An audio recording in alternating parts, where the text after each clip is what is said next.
Lok Sabha election 2024 CM Faiz की आंखें खुली। जी हां दोस्तों, नौजवान कायद सीएम फैज की भी आंखें खुली। जेडीएस को कहा बाय बाय, कांग्रेस में हुए शामिल।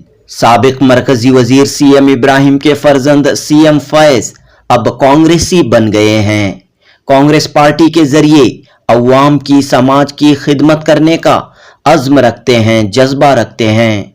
सीएम फैज, जिन्हें सियासत विरासत में मिली है, कहते हैं कि वालिद मोहतरम सीएम इब्राहिम उनके सर का ताज हैं। वालिद का मकाम अपनी जगह, लेकिन सीएम फैज कहते हैं कि वो अपने बलबूते पर, अपनी सलाहियतों पर, अपनी एतमाद खुदी पर भरोसा रखते हुए सियासी मैदान में अपना मकाम बनाना चाहते हैं। खुदी को कर बुलंद इतना कि हर तकदीर से पहले खुदा बंदे से खुद पूछे, बता तेरी रजा क्या है। पेश है सीएम फैज की ये खास गुफ्तगू। जनूबी हिंद न्यूज़ रिपोर्ट। बिस्मिल्लाहिर्रहमानिर्रहीम। अस्सलाम वालेकुम वरहमतुल्लाहि वबरकातुहू। आज अल्हम्दुलिल्लाह बड़ी खुशी की और ऐसा एक माहौल आया है कि मौका मिला मुझे कौम की खिदमत और अवाम की खिदमत करने के लिए अब रियासत कर्नाटक में कांग्रेस पार्टी में शरीक होने का। मैं शुक्रगुजार हूँ सारे लीडरों का, ख़ासकर हमारे रियासत कर्नाटक के मुख्यमंत्री सिद्धरामैया साहब, केपीसीसी प्रेसिडेंट डीके शिवकुमार साहब, हमारे रियासत के मिनिस्टर बीजेड ज़मीर अहमद साहब, पॉलिटिकल सेक्रेटरी नसीर अहमद साहब, और कहीं अभी चुने हुए पार्टी के कार्याध्यक्ष तनवीर सेठ साहब। इन सारे लीडरों ने मुझे बहुत खुशामदी से मुझे पार्टी में स्वागत किया, वेलकम किया और काफ़ी ज़्यादा इज़्ज़त अफवाई की है। मैं शुक्रगुजार हूँ इन सारे लीडरों का कि नौजवानों को एक मौका दिया जा रहा है कि आगे बढ़कर कौम की खिदमत और सारे अवाम की खिदमत करने के लिए एक प्लेटफॉर्म कांग्रेस पार्टी आज जो सारे कम्युनल फोर्सेस के खिलाफ खड़े हुए हैं और निरंतर खड़ते हुए आई है। सो इसके मैं आने वाले दिनों में ज़्यादा से ज़्यादा मेरे हाथ से हो सकता है पूरी ताकत लगाकर हमारे सारे रियासत कर्नाटक के उम्मीदवारों को जिताने की मैं पूरी कोशिश करूंगा। चाहे वो बीदर से लेके चामराजपेट तक अगर मुझे जाकर सबसे जो बीजेपी की सही मुखड़ा है, जो कम्युनल फोर्सेस लेके जो जा रहे हैं, बस इनको संविधान के हिसाब से, इनको ना संविधान के बारे में चिंता है कुछ भी नहीं, बस जो भी इनके पड़ी है सरकार कैसे ओहदे में रहना है, पोजीशन में रहना है और सोसाइटी को डिवाइड करना है, इसको हम सही इनका जो मुखड़ा पूरे अवाम के सामने लाकर बताएंगे कि हकीकत क्या है इंशाअल्लाह। और कोशिश करेंगे कि संविधान को बचाना है और जो हमारा कर्नाटक जो शांति तोटा बोलते हैं, सारे जात के लोग, हर तबके के लोग एक साथ मिलकर जो यहाँ पे जीना बसेरा कर रहे हैं, वही हिसाब से हम आने वाले दिनों में भी हमारी सारे सिटीजन्स ऐसे ये होना चाहिए। जेडीएस पार्टी छोड़ने की क्या वजह? जेडीएस पार्टी आज है किधर है, वो बीजेपी के साथ मर्ज हो गई है।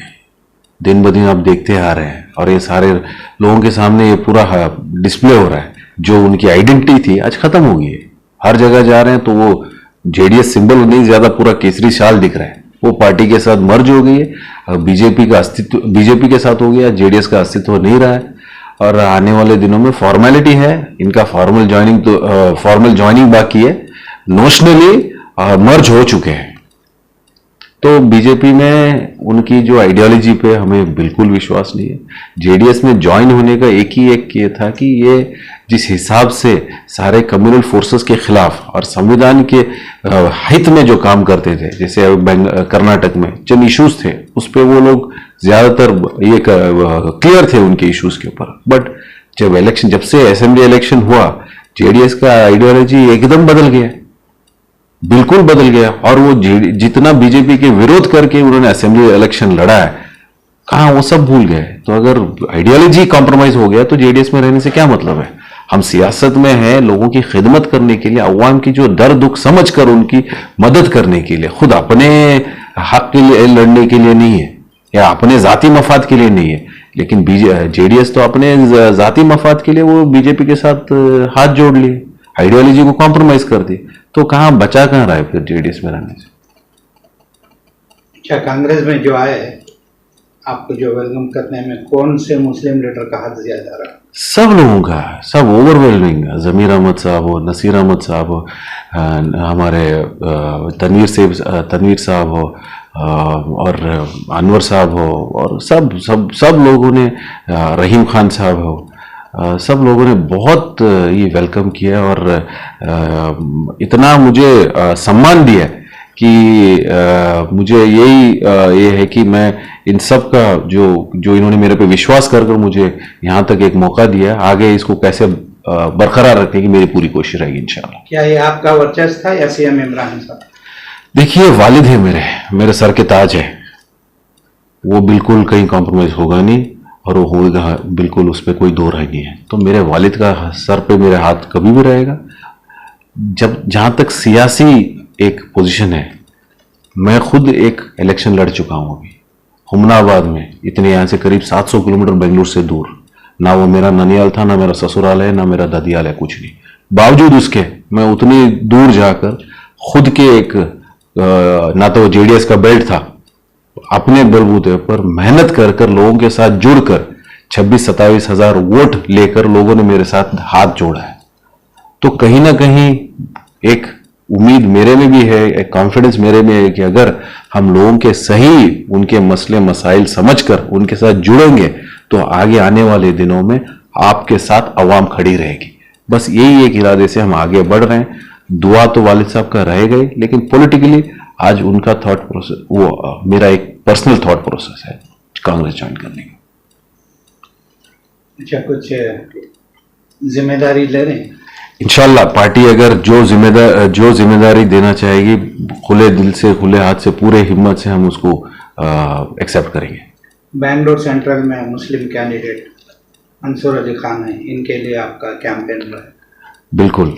देखिए, मंसूर खान साहब अच्छे युवक है, पढ़े लिखे हैं, वेल एक्सपीरियंस्ड है। उनका एक एक्सपीरियंस रहा तेलंगाना इलेक्शन में हो, कर्नाटक इलेक्शन में हो, तो ऑर्गेनाइजेशन में उनकी काफ़ी पकड़ है। ही इज़ फुली अवेयर कि कैसे ऑर्गेनाइजेशन को चलाना चाहिए, और तजुर्बा है, बड़े बड़े इदारे चलाते हैं। मेरी एक दरख्वास्त सारे अवाम से कि एक नौजवान, खासकर एक मुस्लिम, एक ही सीट है पूरे रियासत कर्नाटक में, ज़्यादा से ज़्यादा आप सब लोग मिलकर सब उनका हाथ बटाइए, उनके साथ हाथ जोड़िए और भारी बहुमत में उनको जिताना ज़रूरी है। हमारे में एक होने से और दूसरे में एक को भेजने से बहुत फ़र्क है। तो मेरी एक दरख्वास्त सारे अवाम से कि हमारे में एक है, वो उनको मेहरबानी कर कर लोकसभा में इस 2024 में हम सब की जिम्मेदारी बनती है कि उनको जिताकर लोकसभा में हमारा एक उम्मीदवार होकर उनको वहां तक पहुंचाना चाहिए। आपका बैकग्राउंड जो है एजुकेशन से आपका ताल्लुक है, तो क्या आपकी फिक्र रहेगी कम्युनिटी के लिए, सोसाइटी के लिए? आप क्या करना चाह रहे हैं इस नए प्लेटफॉर्म के जरिए? पिछले 10-15 साल से इदारों में चला रहा हूँ।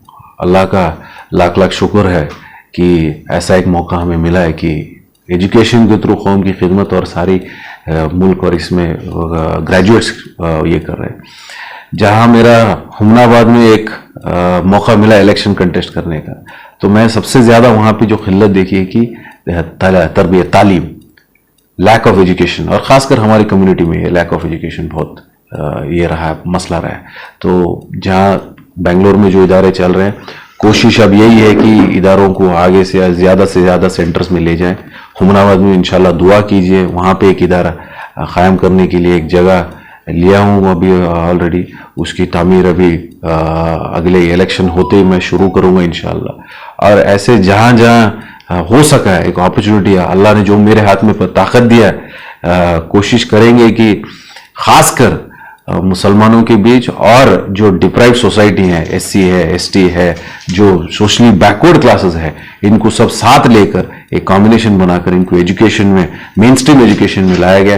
क्योंकि जब जब एजुकेशन ने एक्वायर किया, हमने देखा है कि उनके ज़ाती जीवन में सुधार आया है और अपने अपने वेलफेयर के लिए वो सोचने लगे हैं।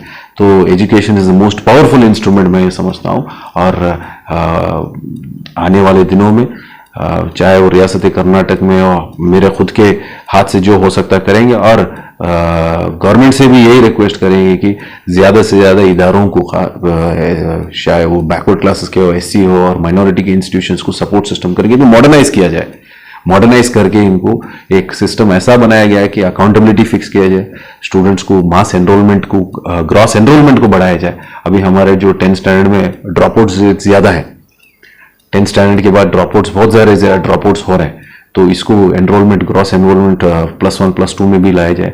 और कोशिश ये भी रहना है कि अगर +1 +2 से अगर रेसिडेंशियल कैंपसेस बनाया जाता है जहाँ पे हम उनको coaching for NEET, JEE then उसके वो जाते आते IAS IPS कोचिंग, अगर रेसिडेंशियल कोचिंग दिया जाएगा, क्योंकि हमारे लोगों के घरेलू माहौल में ऐसा है कि एजुकेशन पे तवज्जो कम दिया जाता है, एजुकेशन पे तवज्जो कम दिया जाता है। अगर 11th और 12th स्टैंडर्ड से अगर हम रेसिडेंशियल कैंपसेस बनाएंगे खुद के लोगों की, तो मैं समझता हूँ एनरोलमेंट ज़्यादा हो जाएगा और उनमें एक फोकस अप्रोच, उनको एक कांस्टेंट मोटिवेशन भी रहता रहेगा। एंड मेरी एक दरख्वास्त है सारे अवाम से भी, अगर हम रियल एस्टेट करते हैं, सर्विस सेक्टर में है, कारोबार, छोटे मोटे कारोबार में, वेजिटेबल फ्रूट्स वेंडर्स है, बैल मंडी, ऐसे बहुत सारे कारोबार में हमारी फैले हुए हैं, हम कर ज़्यादा से ज़्यादा अगर कौम भी अगर इदारे में फोकस करेंगे, एजुकेशन इंस्टीट्यूशंस आप बनाइएगा हर एक खरीद में, क्यों नहीं, अगर जहाँ जहाँ आपकी पॉपुलेशन है एजुकेशन इंस्टीट्यूशन बनाइए।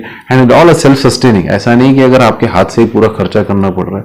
अगर आप मॉडल से ये करेंगे तो एक साइड एजुकेशन इंस्टीट्यूशन, दीनी तालीम दिया जा सकता है नौजवानों को, और सेल्फ सस्टेनिंग मॉडल में भी आप उसको चलाया जा सकता है। आपने जो है पहला इलेक्शन हुमनाबाद से लड़ा है, क्या अब हुमनाबाद से आपका ताल्लुक बरकरार रहेगा या आइंदा की सियासत वहीं से आप जारी रखना चाह रहे हैं अपनी सियासत को?